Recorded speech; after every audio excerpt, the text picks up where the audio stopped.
les filles, Hello. bonjour, Salut. contente de vous retrouver. Oui, moi aussi. Ouais, ça va bien. Alors aujourd'hui, à table avec Annabelle, on va faire quelque chose d'un peu différent, de nouveau, mais on va faire plein de choses plein de choses de nouveau, de nouvelles choses dans toutes les semaines à venir. C'est la beauté de ce podcast, c'est que on a une très grande liberté et qu'il y en a pas un qui est obligé de ressembler à un autre. C'est chouette ça. Oui, on aime À part ça. vous, je vous garde.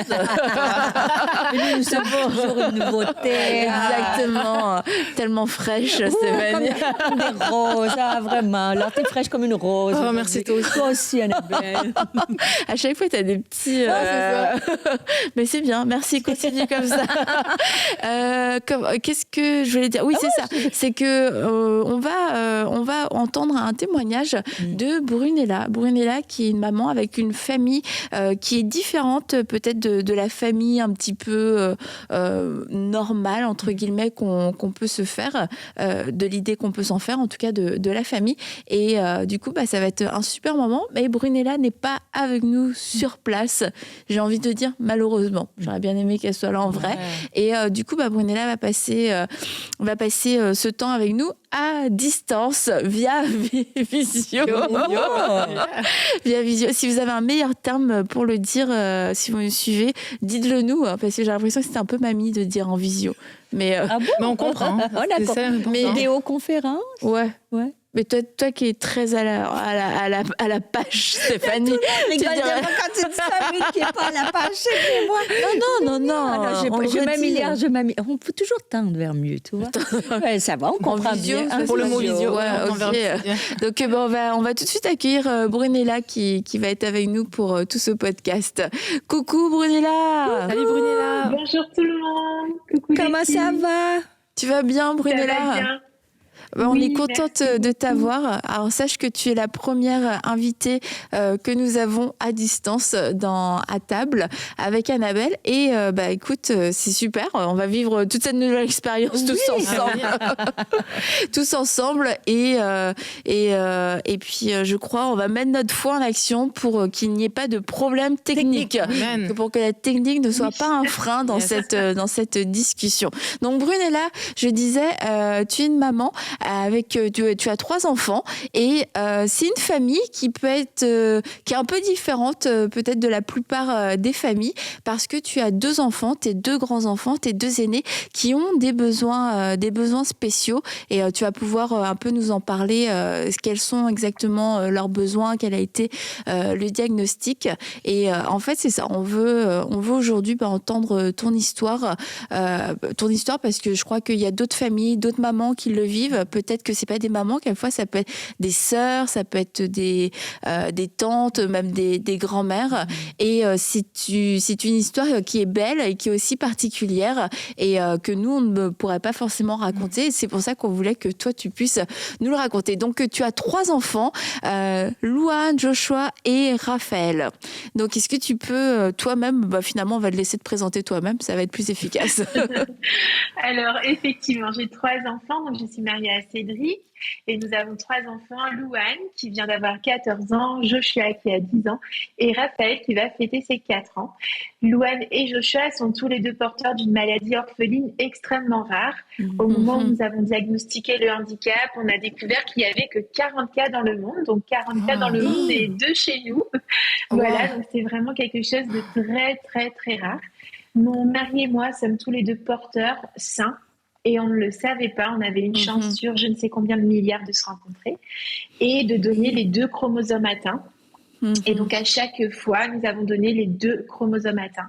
Ce qui veut dire que Louane a développé ce polyhandicap et Joshua également. Donc voilà, la vie, elle est effectivement différente. C'est des besoins spéciaux qui sont particulièrement lourds parce qu'on est sur un tableau d'encéphalopathie. Nos enfants sont dépendants de nous. C'est des grands bébés. Ils ne tiennent pas leur biberon, ils ne se tiennent pas assis, ils ne parlent pas, ils ne marchent pas. Voilà, donc c'est vraiment mes grands bébés. Et en décembre 2019, on a eu la joie d'accueillir Raphaël. Donc, c'est notre petit Kinder surprise. Je suis tombée enceinte en février 2019 de la façon la plus naturelle, surnaturelle qu'il soit, si je peux dire ça comme ça. Et on a donné les 2 chromosomes en bonne santé, ce qui veut dire que non seulement Raphaël n'a pas eu de handicap, mais en plus, il ne pourra pas le transmettre à ses enfants parce que c'est un enfant, voilà, c'est notre bébé miracle. Voilà notre petite famille atypique. Et est-ce que pour Louane et Joshua, avant la naissance, tu savais que ils allaient être porteurs, ou c'est à la naissance, ou c'est plus tard que vous l'avez découvert? Non, c'est beaucoup plus tard. Donc, j'ai eu une grossesse vraiment extraordinaire, remplie de joie, remplie de moments fun. Surtout qu'on a attendu très longtemps avant d'avoir Louane. On m'avait dit que je pouvais pas avoir d'enfant, donc c'était vraiment notre bébé désiré. Et quand elle est arrivée, donc j'ai eu un accouchement très difficile, effectivement. Et c'est aux 15 mois à peu près de Louane qu'on a commencé à faire les examens et que le couperet est tombé. On nous a dit, voilà, votre petite a des anomalies cérébrales, mais on ne sait pas trop c'est dû à quoi. Nous avons fait 6 ans de recherche génétique.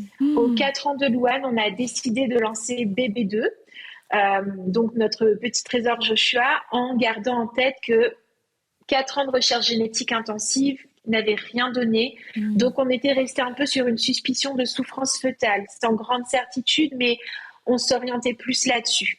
Donc, on a lancé notre BB2 sans imaginer une seule seconde que c'était génétique.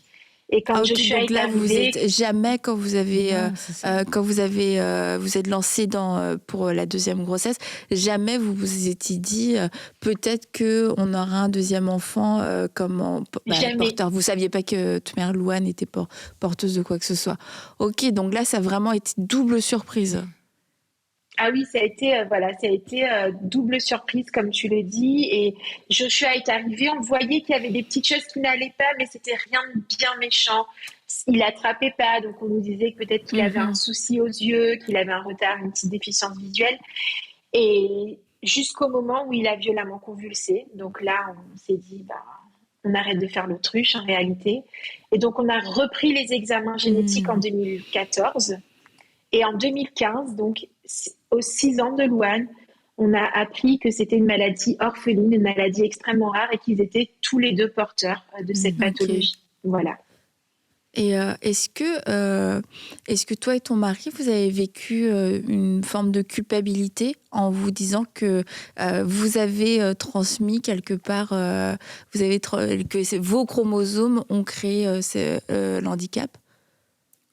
Alors, bien avant d'avoir le diagnostic génétique, on était sur ce discours, surtout moi, et je pense que c'est surtout les femmes qui vont se reconnaître là-dedans. Qu'est-ce que j'ai mangé? Qu'est-ce que j'ai pas fait? Est-ce que j'ai pas assez bien dormi?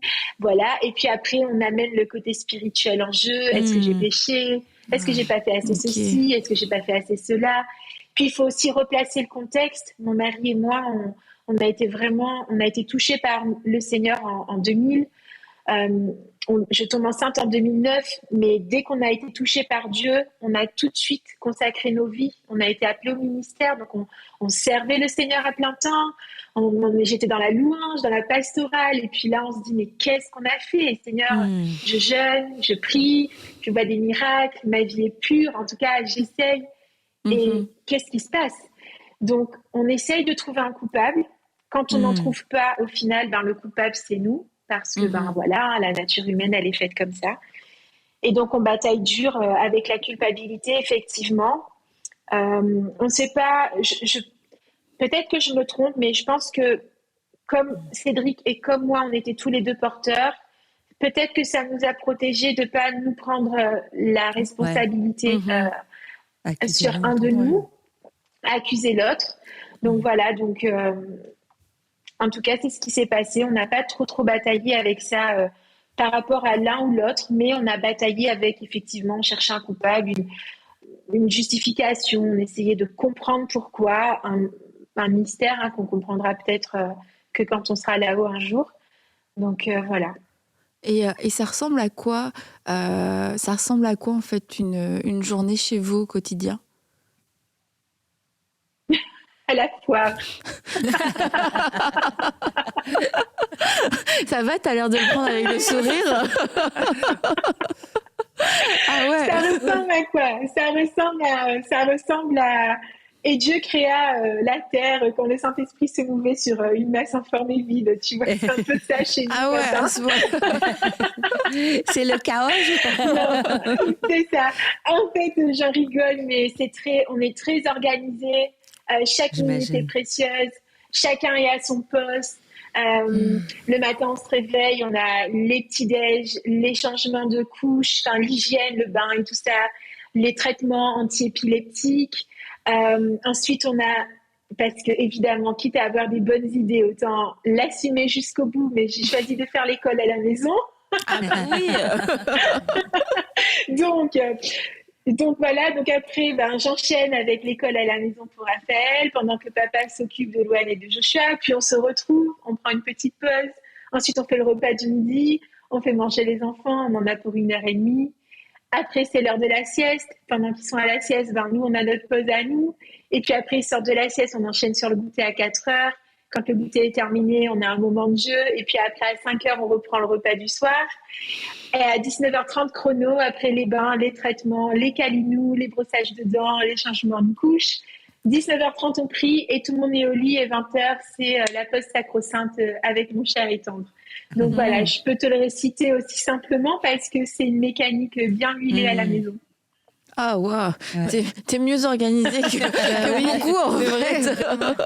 Et du coup, moi, ça m'amène à te demander, est-ce que l'organisation, j'imagine que vous l'avez adaptée pour votre famille parce que c'est votre famille, mais est-ce que vous avez pu aussi vous inspirer peut-être de d'autres personnes qui vivaient peut-être une situation similaire, ou vous êtes vraiment parti de rien du tout pour construire cette organisation? Alors, sincèrement, on est parti de rien. Au moment où on a traversé le diagnostic avec Louane, comme je te le disais, on servait vraiment le Seigneur à plein temps et on s'est orienté, on est allé chercher, on voulait se documenter et on n'a vraiment rien trouvé dans le milieu francophone à cette époque. On parle de 2009, donc il y a déjà 14 ans en arrière. Et les quelques rares ressources que j'ai vues ont suffi à me miner le peu de morale que j'avais. Je suis tombée sur des choses... porte ta croix, tu as peut-être une malédiction. Donc, c'était compliqué pour mon cerveau de concilier le Dieu bon que je venais de rencontrer avec le porte ta croix de l'autre côté. Et puis me dire comment un Dieu aussi bon me demande... Enfin, c'était compliqué. C'était un non-sens. Donc, j'ai préféré clore tout ce que je voyais passer sur le net et juste faire confiance au Saint-Esprit. Et puis, le Seigneur, il est bon. Il nous dit dans sa parole, je t'instruirai et je te montrerai la voie à suivre. Donc, si on reste attaché à lui, c'est lui qui nous enseigne, surtout quand on est peut-être pionnier dans ce domaine, on ne sait pas trop comment faire pour défricher, comment faire pour gérer un petit bébé qui pleure beaucoup trop. Il faut savoir que dans leur pathologie, il y a une cause inexpliquée de pleurs. On est allé une fois jusqu'à 72 heures de pleurs non-stop. Donc voilà, quand on sait à quel point les pleurs, c'est compliqué à encaisser au niveau mental. On a traversé des moments vraiment, vraiment houleux et puis c'était des pleurs qui étaient vraiment inexpliqués avec des batteries d'examen à la clé. Et puis on avait 72 heures, ça se calmait. Et puis peut-être que 15 jours après, on reprenait dans des moments comme ça. Donc voilà, mais à chaque fois, le Seigneur a placé les bonnes personnes à nos côtés. C'était des personnes qui n'étaient pas forcément chrétiennes. Je me rappellerai, alors je parle de lui dans chacun de mes témoignages parce que je pense qu'il nous a sauvé notre vie et il a sauvé la vie de mes enfants. Mais une fois, j'avais amené Louane encore une nouvelle fois à l'hôpital parce qu'elle pleurait beaucoup. Alors on me disait, c'est les coliques, ça va passer. Et puis, il m'a assis en face de lui. C'était un vieux monsieur qui avait une grosse barbe blanche. Je sais pas, je me suis demandé s'il n'était pas de la famille Noé et qu'il n'était pas de cette époque, tellement il paraissait si vieux. On n'arrivait pas à lui donner un âge à cet homme. Et il m'a dit, assieds-toi, j'ai besoin de te parler. Et il me dit, quand ta petite, elle pleure, s'il te plaît, mets-la dans un lit, en sécurité, ferme la porte et va décompresser à l'extérieur. Mais surtout, tu ne la secoues pas. Et quand il m'a dit ça, ce monsieur, je me suis dit, mais qu'est-ce qu'il raconte? Mais jamais je vais secouer mon enfant, jamais. Sauf que quand on est dans l'instant présent et que ça fait 72 heures qu'on encaisse des pleurs et qu'on ne sait pas qu'est-ce qui se passe et qu'on est fatigué, qu'on s'effrite avec son conjoint, et ben ça suffit, ça peut très vite arriver. Et à chaque fois, cette phrase m'a préservée. Et donc, quand je sentais que là, ça partait un peu trop, c'est comme si le Saint-Esprit me ramenait la voix de ce monsieur. Et donc, je faisais mécaniquement. Pose-la dans son lit, mets des coussins autour, ferme la porte et va décompresser. Donc voilà, c'est vraiment le Seigneur a placé à chaque fois les bonnes personnes sur nos routes. Mais pour répondre à ta question, non, on n'a pas eu de personnes. Et puis, il ne faut pas se mentir, même si on avait rencontré quelqu'un ou une famille, ça aurait été une famille avec un enfant, mais pas deux. Et comment d'ailleurs vous avez géré le regard des autres, la vie aussi des autres, parce que c'est pas commun comme situation. Alors du coup, comment est-ce que votre famille a réagi, vos amis, l'église et tout ça, comment ça se passe? Vous allez faire vos courses et tout. Tu dis moi j'ai ma petite fille, elle pleure depuis 72 heures. Donc tu vois, déjà quand t'as un bébé qui pleure un peu, tout le monde a 14 avis sur le bébé, sur tout ce qu'il peut avoir. Donc, comment ça se passe dans ces cas-là? Ça se passe, c'est très compliqué. Ça vient rajouter un joug supplémentaire sur la famille, je pense, sur les parents, parce qu'au-delà de la pression, comme tu le dis si bien, chacun a son avis à donner. Parfois, je pense qu'on manque de sensibilité au Saint-Esprit, parce que c'est pas parce qu'une chose a été faite comme ça depuis la nuit des temps que ça veut dire que sur l'instant T, c'est aussi comme ça que ça doit se passer.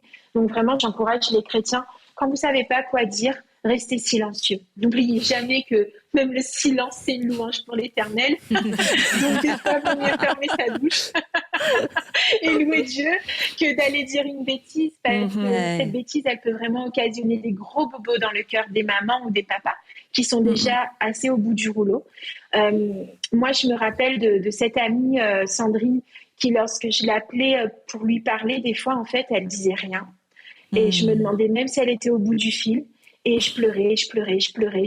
Et puis, elle me disait juste, je ne sais pas quoi dire, mais je suis là pour toi. Et en fait, juste ça, c'était précieux pour moi. Je me rappelle d'autres amis, en l'occurrence peut-être une des petites abeilles de votre plateau qui a été là pour garder ma petite Louane, pour me permettre des fois de sortir. D'avoir juste une petite bulle avec mon chéri. Je pense que c'est important de ne pas donner son avis sur la question, sauf si Dieu vous l'a explicitement demandé. Parce que sinon, ça peut vraiment occasionner des choses incroyables, et juste prier en fait pour que cette famille rencontre Jésus. Parce que dans ces moments, en fait, il est le seul dont on a besoin. Et donc, juste que Jésus vienne rencontrer notre humanité et que nous, on ait les oreilles et les yeux attentifs et ouverts pour écouter ce qu'il doit nous dire. C'est vraiment ça. Je pense souvent à ce passage qui dit un frère offensé est pire qu'une ville forte, comme nous dit la parole dans Proverbes. Et il faut se dire que quand on a un enfant différent, on est offensé. Et la première personne à qui on en veut, c'est Dieu. Si tu existais, si vraiment tu étais le Père bon, qu'est-ce que tu fais? Donc on est offensé contre lui. Et donc, en fait, comme dans une ville forte qui paraît tellement encadrée de murailles, il nous faut aller chercher la toute petite porte qui va nous permettre de rentrer à l'intérieur de cette muraille. Et nous, on ne sait pas, mais le Saint-Esprit, il sait.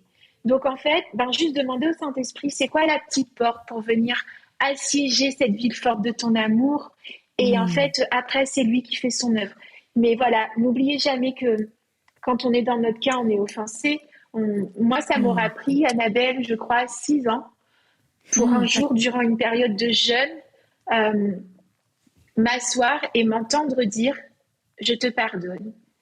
Et quand j'ai dit ça, ça a été une digue sans fin. J'ai pleuré. Wow. Et je me suis dit, ça paraît complètement dingue, mais qui es-tu pour dire « je te pardonne, Seigneur ». C'est fou, en fait. Tu peux prendre mon souffle de vie comme ça. Mais ça m'a fait du bien de le dire, parce qu'en fait, ça m'a fait faire le constat que j'étais amère contre lui. Et juste de le vocaliser, c'est comme si il me disait, en gros, t'as bataillé pendant 6 ans, maintenant c'est bon, je prends le relais là. T'as vu? Donc maintenant, j'ai ma bétadine et mon coton et je vais pouvoir venir désinfecter la plaie Et voilà, donc... C'était exactement ma question pour toi, parce qu'on voit que en tout cas, moi, je veux te féliciter. Je ne sais pas si vous, les filles, mais c'est tellement inspirant de te voir. Et moi, j'essaie de me mettre, parce qu'on peut s'identifier. Tu sais, ça peut être une maladie qui est physique, ça peut être certaines qui écoutent que leurs enfants sont une maladie mentale, de la dépendance, de la toxicomanie. Tu vois, on vit des choses avec nos enfants.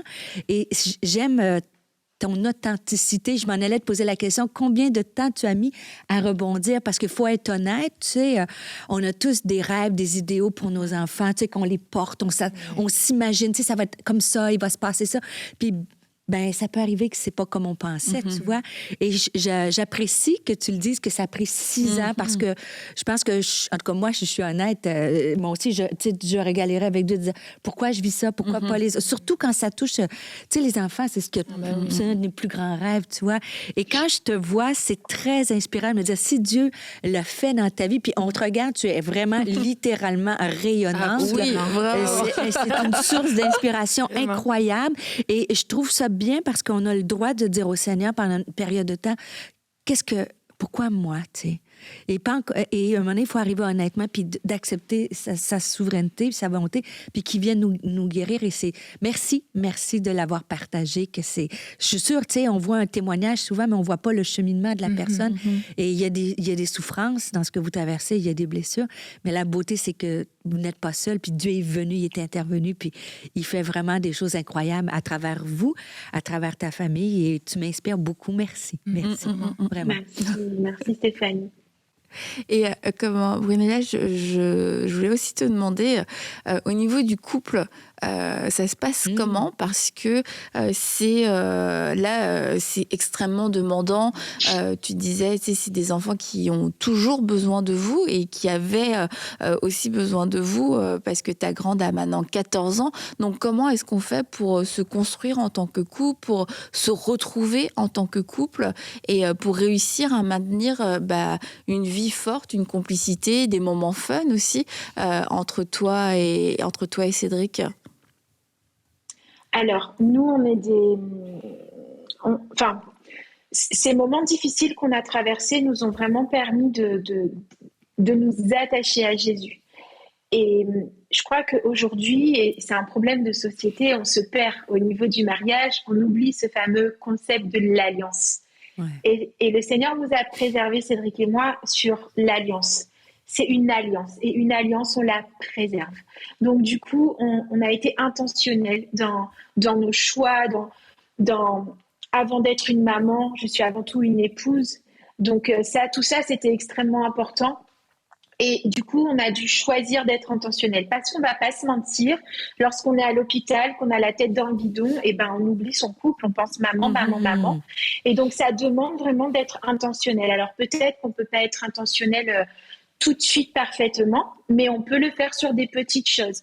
Un exemple tout bête, dans notre famille, il y a un rituel, c'est qu'on fait les pique-niques dans le salon. Tu vois, on n'a pas des fois de nounou pour les enfants, mais on se dit, allez, on a envie de se faire un bon resto ce soir et on n'a personne pour garder nos poussins. Alors, quand les enfants sont au lit, on pique-nique dans notre salon. Mais c'est génial. Et du coup, c'est juste, en fait, de se dire comment peut-on être créatif? Comment est-ce qu'on peut prendre les 5 pains et les 2 poissons qu'on a dans les mains et les multiplier? Et comment est-ce qu'on peut prendre les choses qui sont très simples et en être extrêmement reconnaissant, plein de gratitude.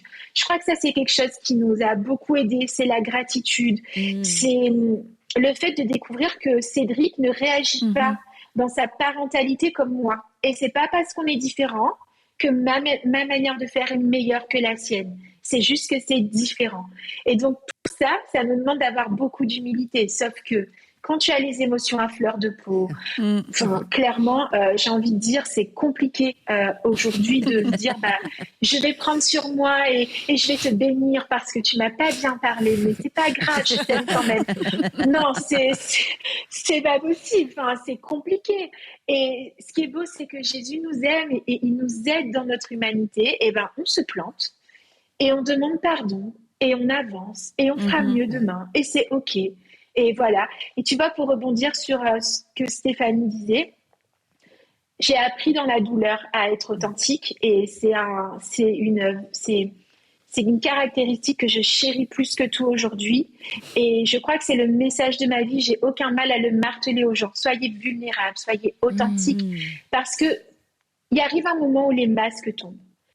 Tu peux pas le préserver. Donc, vaut mieux que les gens te voient comme tu es, en fait. Nous, comme je vous disais, on était dans le ministère, on faisait les relations d'aide, les mariages, les enterrements aussi, les baptêmes, enfin bref, tout ce qu'on pouvait trouver à faire dans la pastorale. Et donc, imaginez quand même la scène, j'ai un enfant différent. Donc, la Bible, elle est la même. Hein. Les gens, on les change pas trop au fil des décennies. On a toujours les mêmes qui se disent, ils ont péché ou c'est quoi Pourquoi leur enfant est différent Vous savez, un peu comme dans les évangiles, on a toujours un peu les mêmes personnages, hein, même au XXIe siècle. Donc, on a ces regards-là sur nous. Qu'est-ce qui se passe Ils ont fait un truc de pas bien. Mais c'est les pasteurs quand même. Enfin, donc, on a plein de questions. Et puis là, on arrive le matin à l'église. On est le dimanche matin, tu comprends. Donc, on lève les mains. On adore Jésus. Mais en fait, ça va pas du tout. Notre cœur est en lambeaux. On n'a pas envie, mais on est faux. Mais personne ne le sait, il n'y a que nous qui le savons. Et comme on vient te voir, tout va bien. Oui, ça va bien, ma sœur, sois bénie. Va dans la paix du Seigneur. Et toi, c'est le chaos dans ton cœur. Mais tu ne le dis pas. Parce qu'en fait, il faut que tu préserves ça. Il faut que tu préserves tes faux semblants. Et moi, ça m'a pris beaucoup d'années. Et en fait, c'est comme si le Seigneur me disait, mais pourquoi en fait c'est quoi le but du jeu d'être fausse et je suis tombée sur une phrase de quelqu'un qui disait parfois on perd plus d'énergie à vouloir préserver les trucs qu'on doit changer que de prendre de l'énergie pour guérir. Et c'est juste de dire ok, en fait Seigneur, tu sais quoi, j'ai besoin de ta grâce et je suis pas parfaite et mon cœur en fait hurle de colère, mon cœur est en miettes, mon cœur est en lambeaux et tu sais quoi, c'est pas grave, je vais pas montrer aux gens que je gère, mais je vais montrer aux gens que voilà, mon cœur il est en miettes, mais que tu en fais quelque chose de beau. Et c'est tout pour ta gloire en fait, c'est tout pour toi. Et là on peut dire, il est celui qui reconstruit sur les ruines, il est la paix dans la tempête, il est l'ami fidèle, il est celui qui est avec nous tous les jours. Et là, ta vie prêche Christ. Là, tu glorifies son nom. Tu te glorifies pas toi et tes efforts et tes masques, mais tu glorifies qui il est parce que tu es juste vrai. Et c'est quand tu es vrai, en fait, aussi que tu attires les gens vers toi. Parce que quand les gens te voient un peu vulnérable, ils veulent s'associer parce que elle peut comprendre ce que je dis. Et c'est vrai. Et c'est dans ces moments de vulnérabilité-là que Dieu nous transforme vraiment et qu'on brille pour sa gloire. Mais c'est pas toujours facile à passer. Vraiment. Puis moi, je suis vraiment aussi très, très inspirée par ton témoignage, Brunella, parce que c'est fou de voir... C'est comme, des fois, on peut vivre des situations comme ça, mais ce qui en ressort, c'est incroyable. C'est presque triste à dire que des fois, il faut vivre des choses comme ça. Quand je vois ce qui en ressort de Brunella, c'est magnifique. Et ça met presque, entre guillemets, une claque, si je peux dire ça comme ça, au monde où des fois, on peut avoir une vie un peu plus normale, mais sans vraiment, comment dire, rentrer pleinement dans tout ce que tu dis, en fait. Que ce soit... j'aime comme tu parles du couple, comme tu parles d'être vrai, comme tu parles d'être authentique, comme dans tout ce que tu dégages, dans tout ce que tu dis, mais ça donne envie, en fait. C'est super inspirant. Et en fait, ça vient réveiller même justement les personnes, moi, je me sens concernée, tu vois, qui pourront avoir une vie, entre guillemets, comme tu disais, normale, mais qui, finalement, attends, waouh, c'est... Alors que la personne... alors que on peut avoir l'impression qu'il y a plus de difficultés, plus de... Et que ça peut être... Ouais, c'est ça, que tu es dans une vie où finalement c'est plus accessible pour toi de faire certaines choses, même par rapport au fait de prendre soin de son couple. Tu te dis, peut-être que moi, je peux faire garder mes enfants plus facilement. J'ai pas toute cette dynamique au niveau de la prise en charge, des soins et tout. Et pourtant, tu vois, je le fais pas. Au niveau de la vulnérabilité, de l'authenticité, c'est comme... je vois Brunella dans son quotidien et je me dis si elle peut le faire, c'est sûr que moi j'ai l'impression que ça peut être encore plus accessible et je vais pas le faire et c'est ça, c'est vrai qui est très très inspirant dans votre histoire, parce que vous auriez pu faire des choix humains, en fait, de se dire on n'a pas assez d'une vie pour tout vivre, et puis on va renoncer au couple, on va renoncer à la joie, on va renoncer au fait de servir, servir, on va renoncer au bonheur, tout simplement. On va juste se concentrer autour de nos enfants. Et puis, comme tu disais, avec tout ce que tu avais entendu, on va prendre notre croix. Et puis, voilà, on va juste vivre comme ça.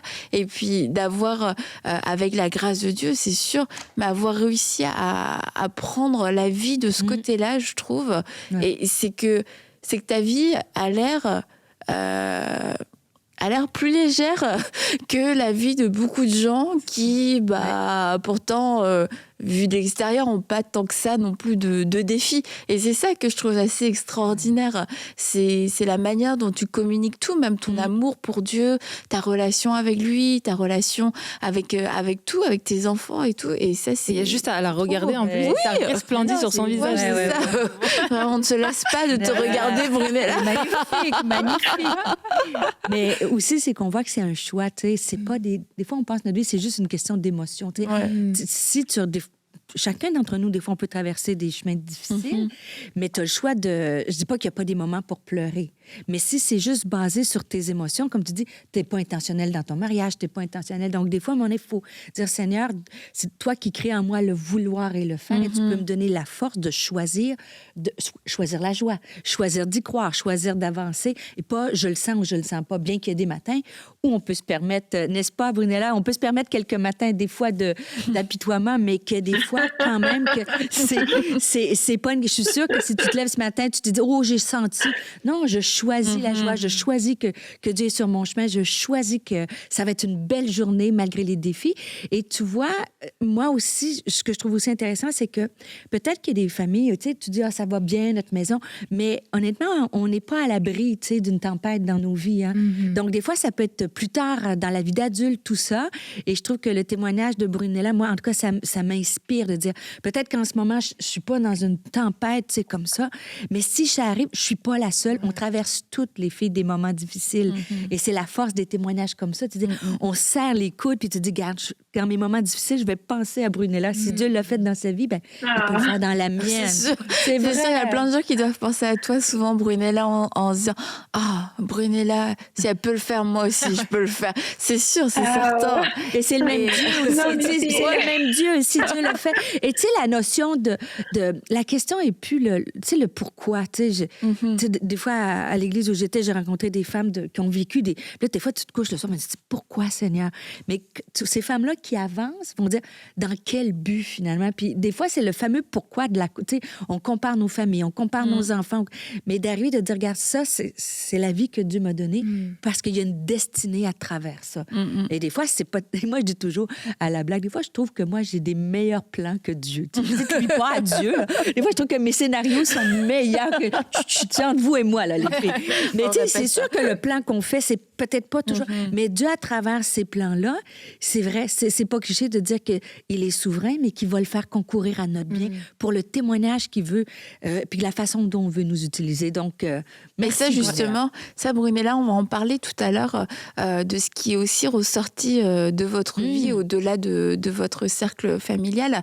Mais avant, je voulais aussi qu'on parle de Raphaël, du petit Raphaël, parce que comment est-ce que vous avez vécu ça et comment Raphaël, lui, il le vit en fait. C'est quoi son rapport, sa relation avec Louane et avec Josh? Comment est-ce que lui, il trouve sa place? C'est quoi son regard? Il a 4 ans, tu disais, donc il a quand même encore un regard d'enfant, mais est-ce que lui, il se dit « Ah, mon frère, ma sœur, ils sont différents » ou est-ce que, non, pour lui, c'est sa normalité parce que c'est son grand frère, c'est sa grande sœur? Alors, il le note que son frère et sa sœur sont différents. Il commence à le noter, à nous dire Louane et Joshua ont un handicap. Mais il est extrêmement complice, il est très tendre. Et je crois aussi que les enfants qui naissent dans ce noyau sont des enfants qui vont développer une compassion, une empathie, puis une sensibilité aussi, un cœur que le Seigneur a déposé en eux pour voir les choses différemment. Donc c'est vrai qu'il est très sensible à l'autre. Lorsqu'on va sortir, il va avoir le regard pour voir les personnes différentes qu'on va croiser, bien avant que nous-mêmes, des fois, on le voit. Il a développé des jeux, des choses dingues avec son frère et sa sœur. Donc, vraiment, c'est c'est beau à voir, c'est beau à voir. Et puis Louane et Joshua l'aiment beaucoup. Ils ont aussi un regard de grands frères et de grandes sœurs sur leurs petits frères, et ça se voit. Donc on se régale, on découvre une parentalité différente, mais on se régale vraiment. Et est-ce que justement dans cette parentalité différente, est-ce que vous trouvez ça plus facile ou c'est juste différent pour vous? C'est différent. Il m'arrive aussi des fois d'avoir les larmes qui coulent et de crier à Dieu pour qu'il m'aide, parce que à 4 ans, on est en phase d'opposition. Alors Seigneur, comment je dois gérer ça? Là, c'est compliqué. C'est des défis que je n'avais pas avec Louane et Joshua.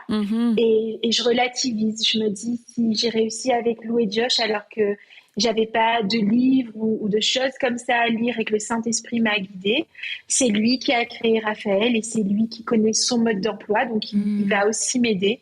Donc je crois que c'est complètement différent et ça nous apprend une façon autre aussi. C'est vrai qu'on préserve les moments avec lui, on lui octroie aussi des moments de vie et de qualité différents, et en dehors aussi de son noyau familial. Hors handicap, c'est important. Il a ses activités, il va au tennis, il voit d'autres enfants. Des fois, on sort, il n'a pas envie que Louane et Joshua viennent. C'est OK, il a le droit de ne pas avoir envie. Quand Louane et Joshua vont crier trop fort, il va nous dire on peut les mettre ailleurs, ils me font mal aux oreilles. Donc, voilà, une vie normale, quoi, de famille normale.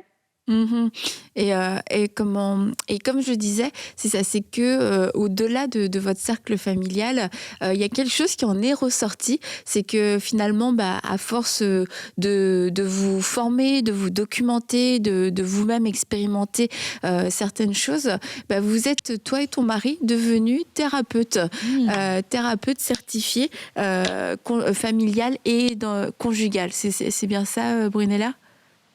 T'es avec nous encore? Est-ce que Brunella est encore avec nous? Bon, si Brunella revient, mais du coup, je vais vous le dire, moi, Brunella est devenue thérapeute familiale et conjugale certifiée, spécialisée pour la famille avec les enfants différents et les aidants, en fait. Donc, c'est vraiment quelque chose que je trouve hyper inspirant, parce qu'on a dit à quel point Brunella était inspirante aujourd'hui, mais c'est qu'on peut faire finalement, et un peu ce que tu disais, Stéphanie, de quelque chose qui était un problème au début, qui était un défi, on peut laisser Dieu le retourner pour que ça devienne une solution pour les autres. Et moi, c'est ce que je trouve merveilleux. Je pense que si Brunella était là, elle le dirait largement mieux que moi. Mais aujourd'hui, tout ce qu'elle a appris, peut-être à la dure, en fait, sans repère, sans modèle, elle peut le retransmettre à d'autres familles, et puis leur permettre, je pense, de gagner du temps, et puis aussi d'éviter de souffrir plus que déjà il y a de souffrance, en prenant les bons chemins et en les aidant à voir les choses d'une autre façon, parce que tu sais, si moi je dis ça à une famille qui a des enfants différents, non mais t'inquiète pas, ça va aller, écoute Annabelle, tu connais pas mon quotidien, mais quand Brunella et Cédric le disent avec leur histoire, non, je t'assure que ça va aller, c'est sûr que ça a une autre portée. Absolument, et c'est tellement... Je trouve ça tellement beau de voir comment, tu sais, comme je parlais des choix tout à l'heure, c'est qu'on s'entend que c'est un défi majeur qu'ils ont, et qui ont choisi de le tourner. Un peu, tu sais, ça me fait penser à dans la Bible, tu sais, les choses qui tournent pour le mal, mais Dieu a choisi de le tourner en bien. Et s'il y a une leçon que moi je retire, c'est vraiment d'essayer de prendre les épreuves, les défis de la vie, les tempêtes, mettez le mot que vous voulez, puis de dire, Seigneur, comment ça peut être utile? Et ça, c'est un levier pour... parce que je pense qu'on a, chacune d'entre nous, en tout cas, soyons authentiques, je veux dire, pour moi, notre premier réflexe, c'est s'apitoyer sur ça. On est d'accord. Puis et de dire, non, aujourd'hui, tu sais, peut-être qu'il y a quelqu'un qui écoute l'émission et dit, moi, aujourd'hui, là, j'ai un peu comme la femme de là, tu sais, j'ai assez regardé en arrière. Là, je veux aller vers l'avant, puis utiliser ce défi, cette tempête, peu importe, et que Dieu puisse m'utiliser pour sa gloire. Et ça, c'est très, très inspirant. Et Brunella, son mari, c'est tellement un témoignage de ça. Et comme tu dis, franchement, ils ont quand même quelque chose à dire, hein, n'est-ce pas? Quand même. Ouais, alors, je trouve ça vraiment inspirant. Moi, je vous rejoins aussi là-dessus. C'est vrai qu'on a vraiment, comme tu l'as dit, ce choix et cette possibilité de se positionner avec peu importe ce qui nous arrive, est-ce que je vais m'apitoyer? Est-ce que je vais me comparer? Est-ce que je vais regarder à ce que je n'ai pas? Ou est-ce que je vais utiliser ma vie telle qu'elle est pour justement en tirer quelque chose de bon, pour voir comment, Seigneur, on peut le tourner pour ta gloire? Comment, regarder à toi, puis en sachant qu'il va pourvoir, il va nous donner une grâce particulière, il va venir combler là où il y en a besoin. Ça va demander vraiment d'aller puiser en lui, ça c'est sûr, d'être accroché comme jamais. Mais il a une solution en fait. Il n'y a aucune solution qui est où il y a pas de solution. En fait, il n'y a pas de situation, il n'y a pas de solution. C'est mieux comme ça. Il n'y a pas de situation, il n'y a pas de solution pour lui. Et ça peut vraiment nous encourager que. Mais ce que j'aimais de Brunella pendant que tu parles, là, ça me fait penser, c'est que tu vois qu'on l'écoutait parler, ils n'ont pas balayé sous le tapis les émotions. Tu sais, elle a dit une fois j'avais le goût de pleurer, j'arrivais pas à gérer. Et la Bible dit il y a un temps pour chaque chose sous le soleil, il y a un temps pour rire, il y a un temps pour pleurer. Et ça c'est normal. Je pense qu'il faut pas sauter les étapes. Mais tu vois, nous dans notre famille, on a eu des défis pas de santé physique, mais d'autres. Je veux respecter leur témoignage à mes jeunes, tu vois. Et c'était difficile pour nous. Et on était dans le ministère. Et je me disais, Seigneur, c'est sûr qu'avec un recul, une fois, je me disais, je ne voudrais pas repasser sur ce chemin-là. Mais ce chemin-là m'a transformée. M'a transformée comme femme, m'a transformée dans ma relation avec Dieu, beaucoup plus de dépendance, mais m'a transformée dans mon ministère. Tu sais, l'espèce de compassion. Quand tu as souffert, je pense que tu peux comprendre les gens encore mieux qui souffrent. Parce que tu as cette douleur-là, tu dis, je comprends. Et les gens ressentent cette compassion-là. Donc, ça change notre rapport aux gens. Et on s'entend qu'aujourd'hui, dans le monde où on vit, on peut dire que c'est quand même une période assez sombre de l'histoire de l'humanité, n'est-ce pas? Alors, les gens, ils ont besoin de... Alors, je pense que ce chemin-là, c'est propice à notre développement aussi. Exact.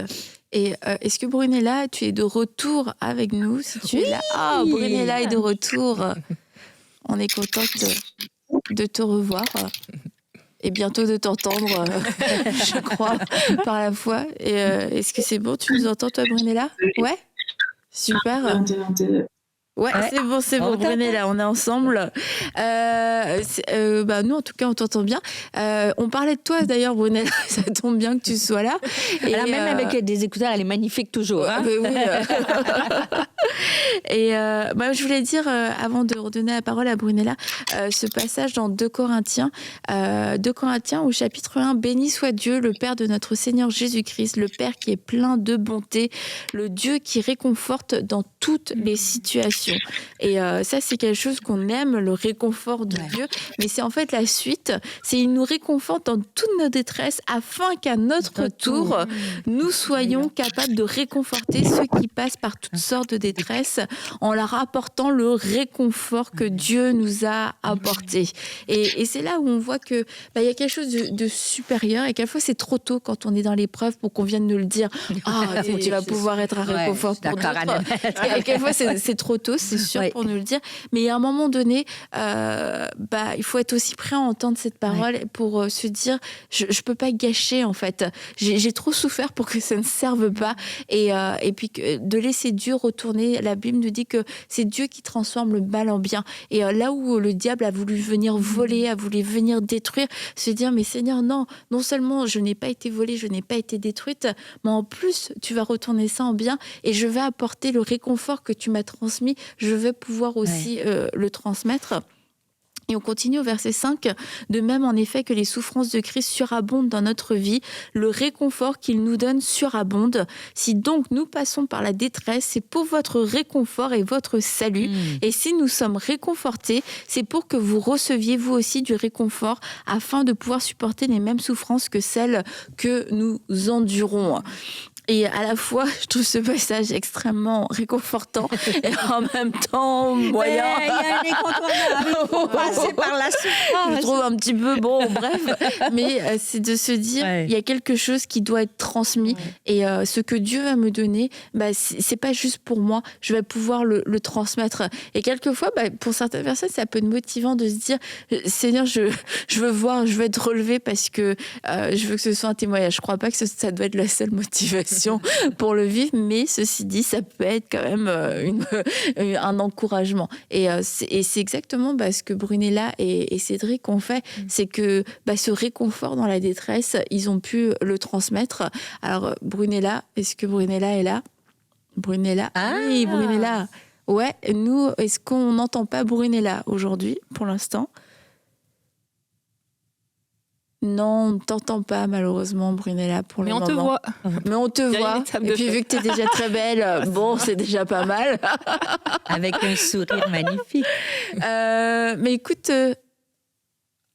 Donc, écoute, Brunella, malheureusement, je suis désolée, puisque nous n'arrivons pas à t'entendre. On va se faire des signes. Il va falloir la faire venir sur Oui, le plateau éventuellement. Brunella, on va faire venir Brunella à au Montréal. Canada. Au mois de janvier, là, quand il va faire moins de 30 ans, ça sera une bonne idée. Ça? Ouais, c'est ça. En plein pas toi. Ah, mais Brunella, je t'ai entendue. Je t'ai entendue. Ah, c'est OK. Oui, c'est bon, Brunella. Tu vois, elle avait vraiment peur de venir au mois de janvier. Elle s'est dit, faut que ça fonctionne, faut que ça fonctionne. Brunella, pendant C'est qu'on ça, je me t'entend, dis. Oui. Dis-nous, avec ton mari maintenant, vous êtes thérapeute et comment vous êtes spécialisée pour les familles avec des enfants différents et et les aidants. Donc tu me disais les aidants, c'est vraiment toute forme, c'est la fille qui aide sa maman, etc. Vous avez choisi de vous former et même d'être certifié. Qu'est-ce qui vous a motivé à faire ça? C'est le fait de pouvoir servir notre société, servir la cité, et puis mettre à disposition aussi ce que le Seigneur nous a promis pour les autres, parce qu'on on a des gros besoins. Et c'est sûr que quand on n'est que parents, c'est compliqué d'avoir une place pour se faire entendre et pour avoir un pôle d'autorité, je veux dire. Donc, il nous a fallu nous certifier. Puis, c'est très bien parce que ça nous a permis de professionnaliser aussi notre pratique et de pouvoir accompagner les parents de la meilleure des façons. Donc, aujourd'hui, on a notre société, on fait des actions pour les aidants, on fait des ateliers sur la résilience, la gestion de stress, comment prendre soin de son couple, l'organisation. Donc, vraiment, mais vous avez le temps de faire tout ça? Eh bien, c'est notre société. Donc, du coup, oui, on s'organise pour ça parce que c'est important et puis c'est important d'aller partager ce qu'on a appris.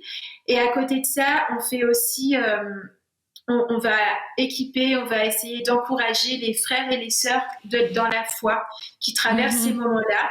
Donc autant lorsqu'on travaille au sein de notre société, effectivement, on est très carré pour pas faire ce qu'on appelle du prosélytisme, parce qu'il y a des règles et c'est important aussi de se soumettre aux autorités, au gouvernement dans lequel le Seigneur nous place.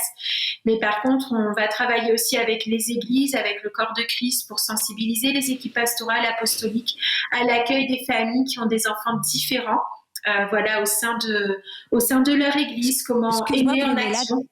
Tu dis différent, mais quelle sorte de, j'aime pas dire le mot clientèle, mais de famille, peut-être qu'il y a une famille qui nous écoute puis dit, c'est peut-être pour moi des problèmes différents. Ça touche toutes sortes de problèmes. Est-ce que tu peux peut-être les identifier si on a besoin d'aide, qu'on voudrait avoir des ressources avec vous, de l'aide? Alors, oui, bien sûr. Donc, la mission va être bientôt lancée. Elle s'appelle la mission Parakletos.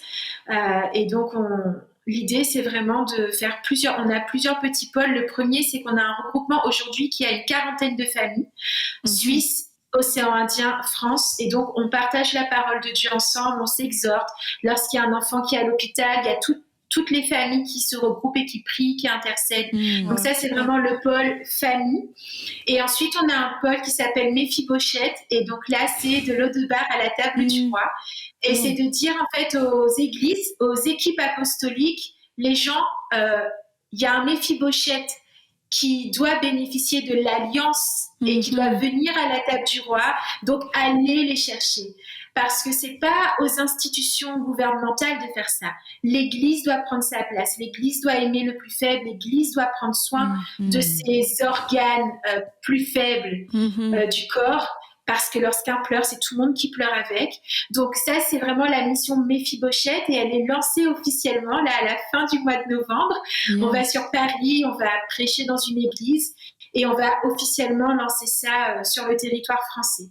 Donc ça, c'est la mission Parakletos, où les familles qui ont des enfants qui soient polyhandicapés, avec des troubles du spectre de l'autisme, avec des maladies chroniques, peu importe, ils savent que là, ils vont venir et ils vont pas tomber sur des articles un peu compliqués qui prêchent des doctrines erronées. Voilà, on va partager des choses qui sont basées sur les principes de la parole de Dieu, travailler en collaboration avec les églises, parce que c'est les églises locales qui sont les mains et les pieds de Jésus et qui vont aller prendre soin de ces familles. Donc Cédric et moi, on est juste là pour dire voilà, c'est possible, il faut les aimer, il faut prendre soin d'elles et il est temps surtout. Ok. Et quand vous rencontrez les familles, est-ce que tu as quelquefois un petit peu une impression de déjà vu de toi et Cédric il y a quelques années? Alors oui, ça demande beaucoup de patience, beaucoup de bienveillance et surtout beaucoup de sensibilité au Saint-Esprit. On a des questions qui sont compliquées à répondre. On ne sait pas tout. Dieu est Dieu, il reste tout puissant, il fait ce qu'il veut. Il faut comprendre que on a grandi dans une culture avec Cédric où on croit au miraculeux. On a vu des gens avec des jambes repoussées, on a prié pour eux, on a vu les jambes repoussées, on a vu des nerfs optiques se redresser, on a dans notre entourage un ami proche qui est un petit garçon qui a été ressuscité. Donc on a vu plusieurs fois le miraculeux s'imposer. Et pourquoi ça se passe pas avec nous? Voilà. Mais donc ça demande beaucoup de bienveillance et de dire nous on sait pas. Mais par contre, on peut t'amener à celui qui sait tout. On peut te conduire et on peut t'amener à celui qui est au-dessus de tout. Celui qui est fidèle, celui qui reste au contrôle des situations incontrôlables, celui qui viendra te consoler quand ton monde n'est que chaos. Voilà, et puis vraiment notre cœur, c'est d'amener les gens à comprendre qu'on est un corps. L'Église sur Terre, c'est le corps de Christ. Je me rappellerai, on a traversé une période très difficile là au mois de février où Louane a été hospitalisée pendant 15 jours. J'ai vraiment cru qu'on allait la perdre une autre fois. Elle était à plus de 8 litres d'oxygène. C'était compliqué pour moi. Et à un moment donné, je pense que c'est important que j'en parle ici, j'ai une amie au Canada là-bas qui m'a envoyé un message et qui m'a dit « L'ange de l'Éternel campe autour de ceux qui le craignent. Et parce que vous le craignez, l'ange de l'Éternel campe et prendra soin de votre petite fille. » Et cette femme incroyable, c'est ma chère amie Yveline. Et quand je lui en ai parlé, elle m'a dit « Tu te rends compte, j'étais en train de faire plein de trucs. » Et en fait, je me suis arrêtée sur le bord de la route là pour t'envoyer ce message. Donc vraiment, l'idée, c'est de comprendre qu'on est un corps. Ouais. Et que si chacun fait notre part, on aime comme Jésus nous a aimés, on encourage comme Jésus encourage, on va faire les courses comme Jésus aurait peut-être fait les courses pour nous. Et c'est l'Église en fait. Et ça, on a besoin en tant que famille de se sentir aimé, valorisé, et qu'on nous fasse une place à la table du roi. Qu'on ne soit pas de ceux qui empêchons le prédicateur de prêcher parce qu'on fait trop de bruit. Voilà, qu'on ne soit pas de ceux qui avons des petites odeurs parce qu'en pleine célébration, il y a une couche sale qui se remplit. On est dérangeant. Et ça, c'est OK. On est dérangeant.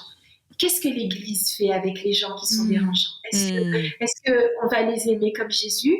Ou est-ce qu'on va dire je prie pour toi, ma sœur? Non, c'est vrai et je trouve ça vraiment super important que tu puisses le dire parce que ça nous interpelle, ça nous sensibilise, ça nous interpelle et puis ça remet aussi en question. Et là, c'est pas une histoire de quelqu'un on rencontre Brunella, on aime Brunella, on se dit mais oui, il y a de la place pour toi pour ta famille, mais après dans les faits, dans le concret, c'est qu'est-ce que vous faites pour qu'il y ait de la place?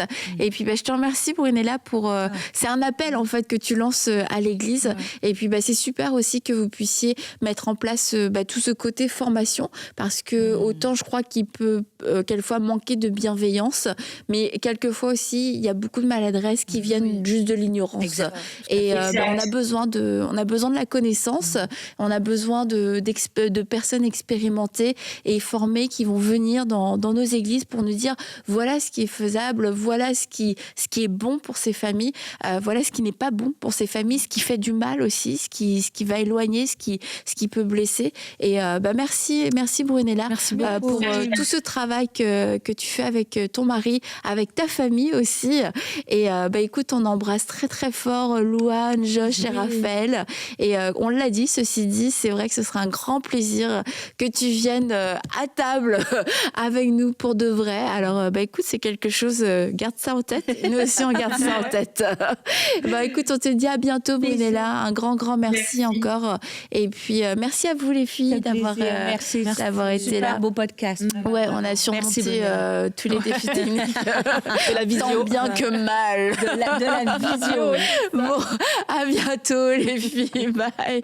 Vous avez entendu les témoignages de Brunella et son parcours de vie. Et je pense que vous êtes d'accord pour dire que c'était inspirant, c'est enrichissant et ça nous interpelle aussi. Alors peut-être que nous n'avons pas les mêmes défis et que ce n'est pas avec des enfants qui sont différents, mais ça peut être dans le couple, ça peut être dans le travail. On peut vivre toutes sortes de choses et je vous invite aujourd'hui à le mettre devant Dieu et à dire Seigneur, qu'est-ce que tu veux que je fasse de ce que tu as fait dans ma vie, cette fois où tu m'as relevé, cette fois où tu m'as délivré du rejet, cette fois où tu as restauré mon couple, cette fois où tu as accompli une réconciliation dans ma famille, qu'est-ce que tu veux que j'en fasse? Alors ça ne veut pas forcément dire faire une vidéo YouTube, en témoigner à l'église, mais peut-être qu'on a une sagesse, on a une expérience de la bonté, de la grâce de Dieu qu'on a pu vivre, qu'on a pu expérimenter en première ligne, qu'on va pouvoir transmettre à une personne que le Saint-Esprit va nous montrer et nous dire cette personne-là, elle a besoin d'entendre ton histoire. Alors je veux nous encourager aujourd'hui à être généreux avec ce que Dieu a fait pour nous, le faire avec sagesse, en étant inspiré et dirigé par le Saint-Esprit, parce que nous avons été consolés afin de pouvoir consoler les autres et Dieu est intervenu dans notre détresse pour que nous aussi à notre tour il puisse nous utiliser pour intervenir dans la détresse de peut-être une personne qu'on n'avait pas soupçonnée qui passait par cette détresse, d'où l'importance de demander au Saint-Esprit montre-moi cette personne qui a besoin d'entendre ce que tu as fait dans ma vie et à qui ça va faire du bien, parce que Dieu veut relever à travers vous, à travers moi. Alors ne gaspillons pas ce que Dieu a fait dans notre vie en le gardant pour nous, mais si c'est le temps de pouvoir le partager, eh bien faisons-le, mettant notre foi aussi en action, que Dieu va pouvoir nous utiliser pour pouvoir faire tellement de bien. Alors on se dit à très bientôt pour une prochaine émission, un prochain podcast à table avec Annabelle.